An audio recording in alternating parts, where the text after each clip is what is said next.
Magandang araw. Ako nga pala si Hanilyn F. De Vera, BPED Second Year Education.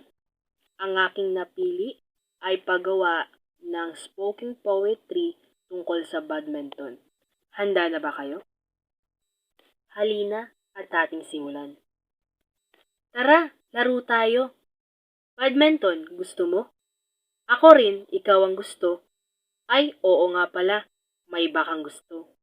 Alam mo, sa larong ito, ikaw ang racket at shuttlecock naman ako. Sa bawat pagpalo mo, nasasaktan ako kasi ayaw mong magpatalo.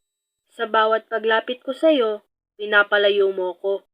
Takot kang mahulog ako sa'yo dahil pag nangyari yon, ikaw ang talo. Ba't hindi pa kasi ako sanay na mahalin ako'y wala kang pakay, na hanggang tingin lang ang iyong may bibigay dahil ang puso mo sa iba nakaalay. Yun lamang po at maraming salamat.